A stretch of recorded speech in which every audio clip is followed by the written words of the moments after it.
Shalom, shalom, shalom, shalom, family. First and foremost, call Allah to Yahweh by Shema Mashal Mamalak Yahweh Shai. All praise to the Most High. Brother Yar, coming back with some quick scripts. It's not gonna be too long. Just gonna go into some, you feel me, some precepts and examples physically to apply spiritually. Right. So this is Ecclesiastes chapter 3 and verse 8. Just jump straight into it. Book of Ecclesiastes chapter 3 and verse 8. And it reads, a time to love and a time to hate, a time of war and a time of peace. Because in the current state that we are as a nation is wartime, right? Wartime.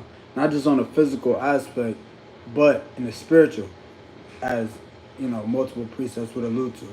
However, I want to get the book of Micah, right? We all know through the spirit that we're in spiritual warfare, right?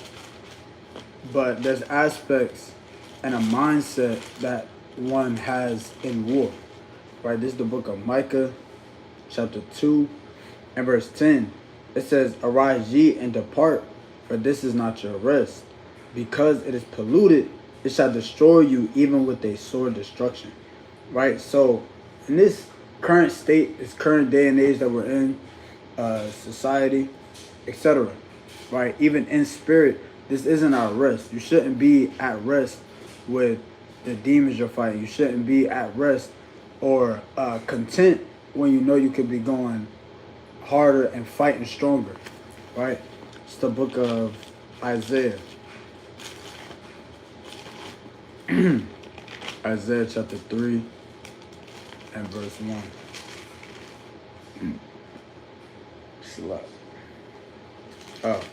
Isaiah chapter 3. Actually, I'm going to start at verse 2.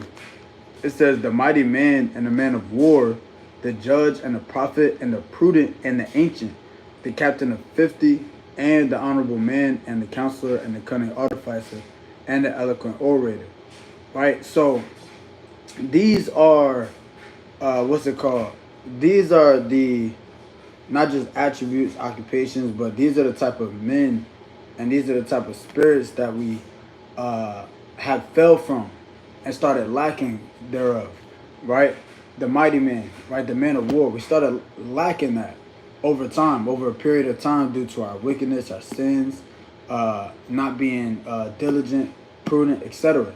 Right? So what the men of the Lord, right, and even our foremothers in times past and our sisters, daughters of Zion are striving or should be striving to do now is to bring back such characteristics, bringing back, right, the righteousness of Sirach 25, Titus, the 2nd chapter, Proverbs, the 31st chapter, different examples in the scriptures of women such as Abigail, such as, you know, just a strong variety, right, both from our men and from our women, bringing back these core characters of the scriptures and their righteous characteristics and attributes that they have going into this spiritual warfare, right?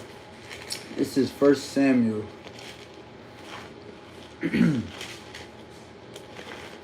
chapter 16 and verse 18. Right, 1 Samuel chapter 16 and verse 18. And it reads, then answered one of the servants and said, behold, I have seen a son of Jesse the Bethlehemite that is cunning and plain and a mighty valiant man and a man of war and prudent in matters and a common person, and the Lord is with him. Right? So spiritually being a man of war, right, you have to absolutely be on 10, prepare for whatever, right? Also aspect of being prudent, right, foreseeing, right, the evil, right, and knowing how to adjust, maneuver, correct yourself and things of that nature, right? You have to be able to be prepared. It says, and prudent in matters, right? that's a very strong thing when it comes into this truth, righteousness, etc. Is prudency, right? I'm gonna read that again. It says, "And a mighty valiant man, and a man of war, and prudent in matters, and a comely person, and the Lord is with him." Right? Because ultimately, you want the Most High to be with you as you're going to war with these different spirits, with the different people that have left-handed spirits on them. Right? When you're dealing with things mentally, physically, spiritually, you want to be able to have the Most High with you in order to fight those battles. Right? Let me get Psalms. Let me get Psalms chapter 18. It's a lot. Psalms 18, I might want to start a little bit higher. But roughly I'm going to be Psalms 18 and verse... I'm going to start at verse... Actually, this is... we just going to read down. Verse 28. It says, "For thou wilt light my candle, the Lord my God will enlighten my darkness. For by thee I have run through a troop, and by my God have I leaped over a wall. As for God, his way is perfect. The word of the Lord is tried. He is a buckler to all those that trust in him. For who is God save the Lord? Or who is a rock save our God? It is God that girdeth me with strength and maketh my way perfect." Right? Because we always speak about, putting on the whole armor of God, but you actually have to live by that. When you're going out here to spiritually be at war, you gotta have yourself girded with the Most High. You have to. That's a real aspect of being a warrior. You could be a warrior on the left-hand side and not be protected by the Most High. Or you could be an actual warrior in righteousness with the Most High fighting side by, you know what I'm saying, beside thee. Right? Not forsaking you. Right? It says, "He maketh my feet like hinds feet, and setteth me upon my high places." Right? "He teacheth my hands to war, so that a bow of steel is broken by my arms. Thou hast also given me the shield of thy salvation, and thy right hand has holden me up, and thy gentleness hath made me great. Thou hast enlarged my steps under me, that my feet did not slip. I have pursued my enemies and overtaken them." Right? So, going back to verse 35, "Thou hast given me the shield of thy salvation, and thy right hand hath holden me up, and thy gentleness have made me great." Right? The Most High is able to pick you up in that same battlefield. You might actually fall from something. You might actually slip from something, as it says later on. However, being girded up and lifted up by the Most High, he's not going to allow you to slip. Right? If you have on that armor, he won't allow you to be tripped up. Right? Left out there. Right? It says, "Thou hast enlarged my steps under me, that my feet did not slip. I have pursued my enemies and overtaken them." You want to be able to be a spiritual warrior to overtake whatever demon sits in front of you. Right? You know how like Mortal Kombat, they got like 3 rounds. Right? Depending on, you want a flawless victory. Right? You want a flawless victory. Right? What's it called? Demon, a spirit, whatever, they trying to hit these combos on you, but you blocking everything. You blocking everything, you parrying everything. Right? It says, "I have wounded them." It says, "Neither did I turn again till they were consumed."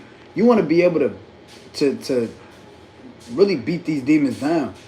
You want to have the strength, the power, right, the tools to be able to overtake these spirits. Right? Being a warrior actually starts spiritually, mentally. That's really where the mentality starts. Right? Remember, when it was time for war, right, they had to tell the other Israelites, like, "Hey, look, if anybody's fearful, right, hey, just turn back." They probably were warriors, but hey, if you got fear in your heart, you better turn back, because that spirit is going to hop on somebody else while we out on this battlefield. It's the same thing. Right? It says, "I have wounded them, that they were not able to rise. They are fallen under my feet. For thou hast girded me with strength unto the battle. Thou hast subdued under me those that rose up against me." thou hast also given me the necks of my enemies, that I might destroy them that hate me. Right? These spirits and things they're not your friends. They're not your friends. They're going to try to overtake you, battle toe to toe, lick for lick, blow for blow. However, being a warrior of the scriptures, being a warrior of the Most High, right, you have to have that strength and that mindset to overtake and win. Not to just beat them till they're just unconscious and they just pushed off to the side temporarily. You want to be able to overtake that spirit to where them demons don't even come around no more. Forgot all about it, right? Most people on a lower level, they used to probably smoke weed, right? Pop pills and all that, fornicate, was habitual liars and things of that nature. Now, they can't tell you the last time that they smoked. They don't remember. The last time that they just out popping pills, they probably don't remember, can't recall. The last time they fornicate, they have a whole household now, right? Mighty. Right? Those type of things, they don't even see that.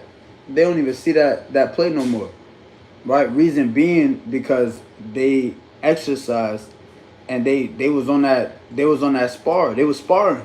They was sparring, they was practicing, they was training. And now those demons is under their foot. You want to have those demons under your foot. Right? Let me get the book of I might get under the foot. I'm gonna get Joshua. Right? Let me get the book of Joshua. Chapter 10, and I'm going to start at verse 24. It says, and it came to pass when they brought out those kings unto Joshua, that Joshua called for all the men of Israel and said unto the captains of the men of war, which went with him, come near, put your feet upon the necks of these kings. And they came near and put their feet upon the necks of them. And Joshua said unto them, fear not, nor be dismayed. Be strong and of good courage. For thus shall the Lord do to all your enemies against whom you fight. Right? And of course, this is on a physical level. However, spiritually, we should have the same exact mindset.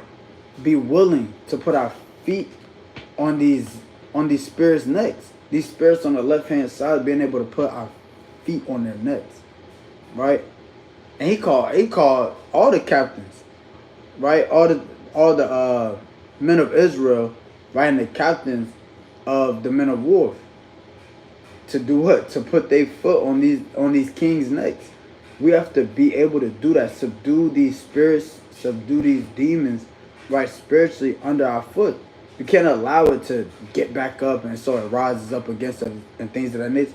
You're gonna get overthrown, right? You don't want these spirits to get the edge on you. Right? You want to be able to be an actual warrior of the Bible. Right? Let me get the book of Judges. Right? Judges chapter, I'm going to get chapter 20.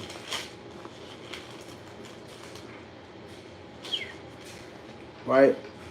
It says, and it's another physical application to the spiritual. It says, Judges chapter 20 and verse 12. And the tribes of Israel sent men throughout all the tribes of Benjamin, saying, what wickedness is that is done among you?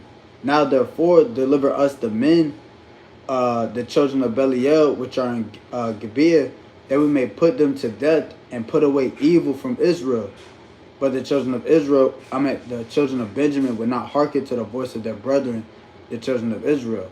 Right? So just obviously in context, totally different, right? It's the actual physical thing going on between, the Israelites and the tribe of Benjamin. However, we should have that same exact mentality and spirit going towards examining ourselves, examining our brothers, etc. Right? He said, Salakia, right here, verse 12. And the tribes of Israel sent men throughout all the tribe of Benjamin, saying, what wickedness is that is done among you? Right? You have to question yourself that. Right? Question yourself, question even your brothers that surround you with things of that nature, especially if you see somebody going off, somebody slipping, somebody being stagnant, not growing, right? Like, hey, what's going on with you, right? You see a spirit, hey, what's going on with XYZ? Everything okay? This, that, and the third, inquiring. And then when that evil is identified, as it says in verse 13, it says, now it says that we may put them to death and put away evil from Israel. You got to be able to put away said things that you're trying to cleave onto. You got to put it to death, put it to rest. Right? You have to be able to put away that evil from Israel, from yourself, right? From your brothers, from that's being a warrior. Right? You're looking after your comrades as well on whatever demon they're fighting with, whatever demon you're fighting with, and being able to put those demons to rest, put those spirits to rest, right? You don't want sin to dwell within your members, right? As it says in Romans, right? It should not have dominion over you, as it also says. Look at the book of First Maccabees, the 3rd chapter, right? These are physical accounts. However, they're all given the same. They're all given the same message. They're all pushing the same message, right? This is First Maccabees chapter 3. I might start at verse. I'm gonna start at verse 1. It says, then his son Judas, called Maccabeus, rose up in his stead, and all his brethren helped him, and so did all they that held with his father. And they fought with cheerfulness the battle of Israel. So he gat his people great honor, and put on a breastplate as a giant, and girt his warlike harness about him, and he made battles, protecting the host with his sword. Right? And I'm gonna keep going. In his acts he was like a lion, and like a lion's whelp roaring for his prey. For he pursued the wicked and sought them out, and burnt up those that vexed his people. Right? It says, wherefore the wicked shrunk for fear of him, and all the workers of iniquity were troubled, because salvation prospered in his hand. Right? And the demons and the spirits, they know the Most High. They tremble. Right? You fighting and having the Most High by your side, come on, it's gonna be the same. Right? You gotta have these type of these type of spirits, right, that try to cleave, be afraid to even approach you. Because you're going, hey, I got a precept for that. Oh, I got this thought. Oh, nah. I got to rebuke that. I got to pray on that. I got to fast on that. Right? He said, so like, he got his people great honor, and put on a breastplate as a giant, and girt his warlike harness about him. Right? Just as we read earlier, right? I referenced Ephesians, the 5th chapter, right? Putting on the warlike apparel, right? The armor of the Most High. When you go into these battles spiritually, you have to make sure yourself is girded. It says protecting the host with the sword. When we go out in the highways and byways, when we do these videos, when we're doing exhortations, when we're doing rebukes, we're literally protecting our people with the sword. Literally. That's exactly what we're doing. We're protecting the host with the sword. Right? It says, verse 6. I want to read back in verse 6. Wherefore the wicked shrunk for fear of him, and all the workers of iniquity were troubled. Right? You want to be able for someone to kind of look over, somebody with they got a left-handed spirit on them. That spirit to see you and be like, oh yeah, I ain't gonna mess with him. Right? He gonna cut me. He gonna rebuke me. He gonna this, that, and the third. To where that spirit, that demon's scared to go by you. Wouldn't dare even try to provoke you. Why? Because you always ready. You stay ready. Right? You stay ready, you ain't gotta get ready. Right? Let me get the book of 2 Samuel real quick. I'm gonna get a few more. Right? I'm not gonna read the whole thing of 2 Samuel, the 23rd chapter. But there's a point that I want in that chapter. Right?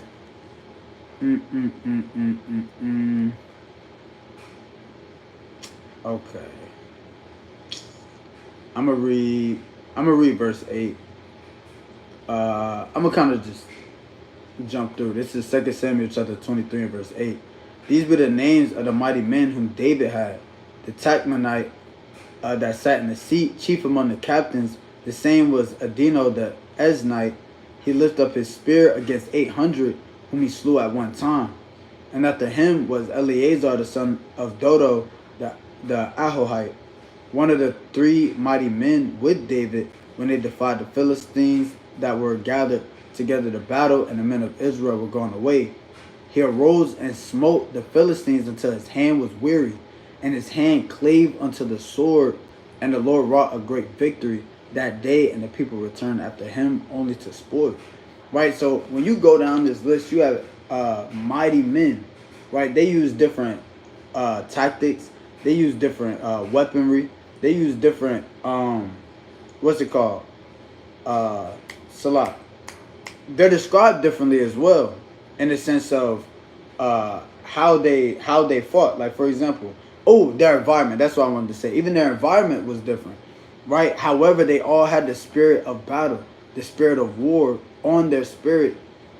Obviously, with Yahweh Hashem Yahweh Shai being their strength, being their provider, being their being their sanctuary, right? Their defense as well. So the first aspect, right? You had him. He used a spear, 8 against 800, slew all of them at one time. And then you had another, right? His hand was weary, right, from all the cutting he was doing, the war that he was waging. It says that his hand clave unto the sword, right? Just imagine you going through the script so much, right? Your thumb lock up like this. You kind of got to pry your thumb off just to get to another page. That brother was out there cutting. However, watch this at verse 20. It says, and Benaiah the son of Jehoiada, the son of a valiant man of Kabzeel, who had done many acts, he slew 2 lion-like men of Moab. He went down also and slew a lion in the midst of a pit in the time of snow. Right? So, in season, out of season, it didn't matter. Right? He was always prepared and always ready for war. And when he was at war, even if his hand was weary, even if these men's hands were weary, that didn't stop them. They didn't let up. They kept their foot on the gas. They kept those enemies under their feet, which should be the exact same mindset spiritually that these mighty men had physically. Right? Let me get a few more. I'm gonna go back to First Maccabees. First Maccabees chapter 2. I might jump down to verse. Yeah, I'm gonna jump down to verse 50. First Maccabees 2 and 50. It says, now therefore, my sons, be ye zealous for the law, and give your lives for the covenant of your fathers. Call to remembrance what acts our fathers did in their time. So shall ye receive great honor and an everlasting name. So that's why all these accounts were actually even brought out, was to call to remembrance what acts our forefathers did, right, in their time, and apply it. Of course, not physically. We're not saying go out and just go start, rampaging, heathens and stuff like that. This is spiritually. Spiritually, these acts that they did apply that same warlike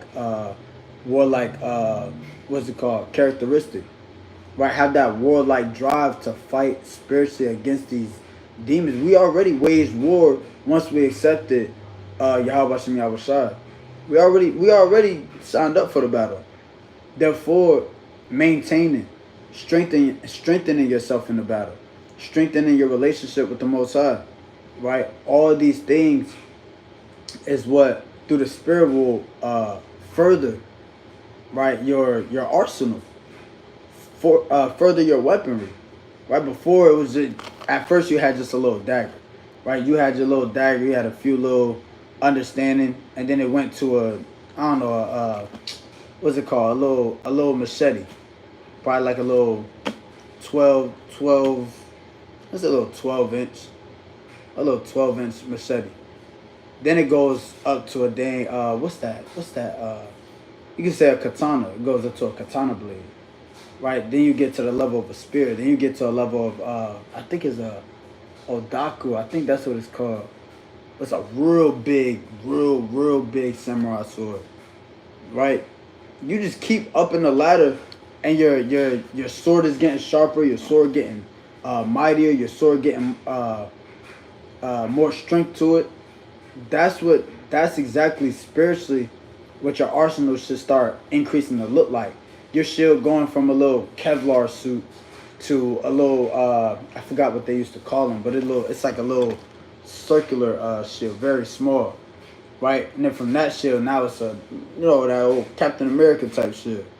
And then it goes up, you got one of those I forgot the type of so-called Vikings it was, but their type of shield specifically, forgot what the name of them was called, but it's like from, I'll say about it's like 3-4 foot tall of a shield, very strong too, right?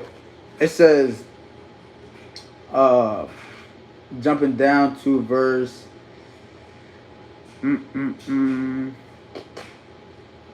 64. It says, "Wherefore you, my sons, be valiant and show yourselves men in behalf of the law, for by it shall you obtain glory." Right? And as you read throughout all the aspects, right, of these different men from 52 all the way down to, I believe, verse 60, right? And it goes a little bit more, even speaking about Judas and etc.